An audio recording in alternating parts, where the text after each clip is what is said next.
Hey guys, welcome to the shop.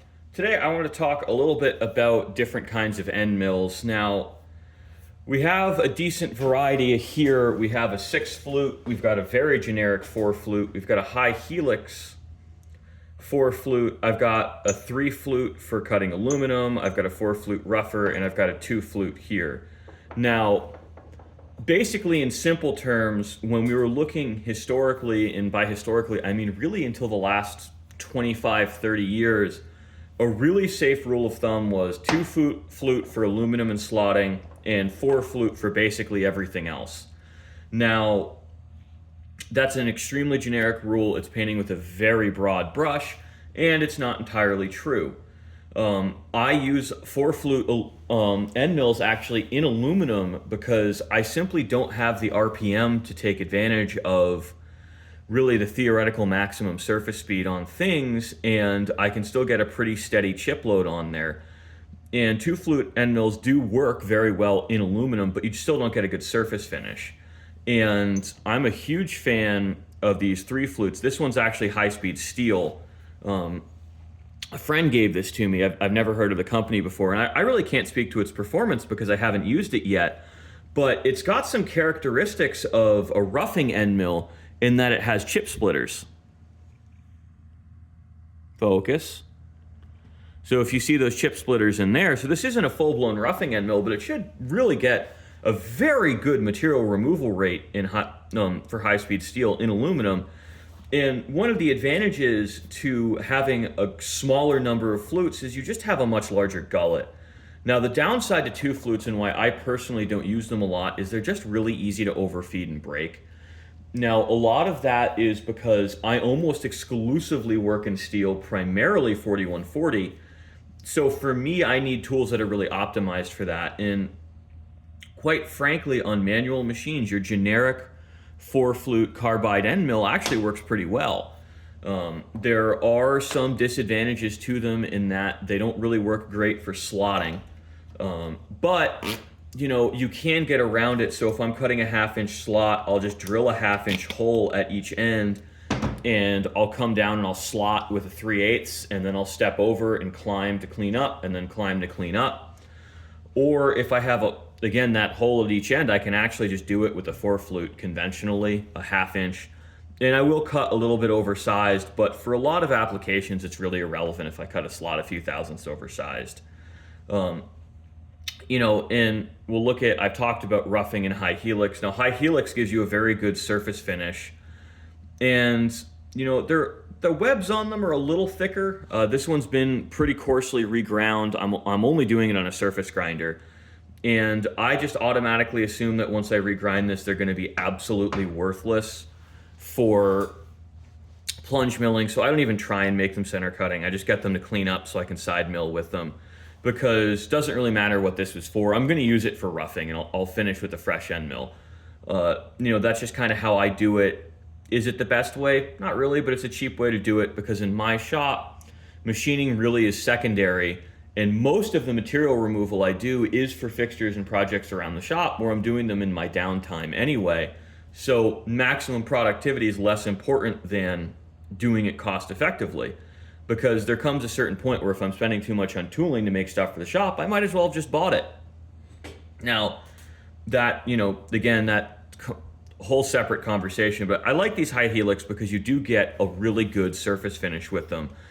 And they tend to have more pull out on the collet, so they tend to pull the end mill down more. So you need to be really conscious in an R8. I wouldn't run anything over a 1/2-inch really in steel with a higher helix. I probably should just get an end mill holder for this 3/4 inch because I think it's going to want to pull out, to be honest with you. I haven't tried it, and I don't want to find out the hard way that I'm right about that and ruin potentially hours and hours and hours of work and an expensive part. Because steel's not cheap anymore, and neither is aluminum. Now, sort of getting into this more specialized end mills, I wouldn't really consider 3 flutes to be that specialized anymore. Talking to my friends who owns a job shop and a couple, frankly, I would call them more professional than me. They say they're pretty standard in the aluminum world right now, where there's not a lot of reason to go with a 4 flute or a 2 flute anymore in aluminum. So I'd say in a production environment, this is pretty standard. He just uses carbide. Now, roughing end mills like this, these are pretty common in the manual world, at least until recently. Now, frankly, modern 4 flute finisher designs like this in carbide, I can get a very similar material removal rate as I could with a cob mill like this, and I don't need to come back with a second tool, which is really impressive to me.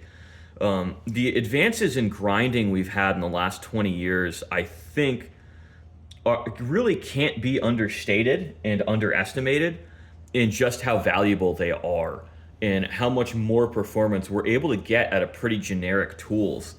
Now, this is a neat one. This is a 6 flute end mill, and this is another case of I didn't really do a great job regrinding it. I've got to dish it in the middle because I just don't have a great way of doing it on my surface grinder, so I do it by hand to cut that clearance. But you can really see in this unground end just how thick that web is. And these are great for super alloys and hard materials. Now, I'm not really sure what I'll use it for. I'm actually using them as a finisher because I can get a very, very light chip loading per tooth on them and get a great finish side milling. And my buddy who actually gave these to me was surprised I thought I was getting such a great surface finish. And I'm like, but you have to understand, you know, just in the kind of machines I'm running and the bearings I have, that super light chip load per tooth is a selling point in getting a surface finish because I'm just not getting any deflection in the machine or anything else. And I can run these at a fairly high RPM for my machine, you know, get that surface finish, really shear those chips off. And they work very well in my application. You may not have that performance in others. I think he mostly uses stuff like this in like Inconel and titanium, which is really just a whole different world. And I mean, I stick with these guys. Are really cheap. I don't think they're the best cutting tools on carbide. I mean, quite frankly, I have Preda tools that blow them out of the water in longevity, but I can't really find these guys anymore. And when I do, they're 45, 50 bucks. Same thing with Gar, which makes a pretty good end mill. You know, these are 25 bucks. And for the most part, frankly, what kills cutters in my shop, guys, is I break them. You know, I really just break them. I don't really wear out my tools that often. I'm pretty good about good speeds and good feeds. So I'm not going to sit here and pretend that I'm like some high quality, super capable machinist. But in the manual world, it's actually pretty hard to wear out an end mill if you're using, you know, again, reasonable feeds. You can definitely overfeed a lot of these tools and kill them. But, you know, I'm looking at it and it's like I've got one drawer's worth of end mills. I was talking to my buddy and I was like, you know, I probably spent $1,000 on end mills in the last 6 months. And he's like, that was my order last week. So he's using a lot more tools. He's using them a lot harder than shops like mine. So my opinions are going to be different. For someone like him, he looks at Gar, which is a $50 to $75 half-inch end mill, and he's like, yeah, that's a good beater end mill. And I'm like, okay, cool. I would look at that as my premium. Because I literally will buy no-name brand off Amazon and get pretty good life out of them, and they survive fine in my application. And I don't care that the coatings aren't very good because I don't have the horsepower to take advantage of really good coatings. And if I'm running about 150 surface feet a minute like I normally do, this one I really need to refresh the flutes on it. But, you know, this is an end mill I've been using a couple hours a week for 6 months. Like, my tools last a tremendously long time, and I don't even know what brand this is. It might be a Preda, it might be a knockoff. It comes in the same tube, but I get a lot of cutters and tubes that look exactly like that. So it's hard to say. Like, you know, I don't know if the premium brands are actually worth it in a shop like mine where it's really reworks. Because I'm a gunsmith, I mostly rework parts. I don't really make many parts from scratch. And certainly in my application, you know, I was talking to him, I use high-speed steel drills and they cut 5 or 6 thousandths oversized. I don't really care. And he's like, oh my God, that's horrible. You know, I worry if they're cutting 2 thousandths oversized. And I'm like, yeah, but each one of your drills is like 35 bucks. I'm buying $6 or $8 drills. And for me, that's not a big deal because I just account for it. And when I'm tapping really small holes, I just might go the next size down.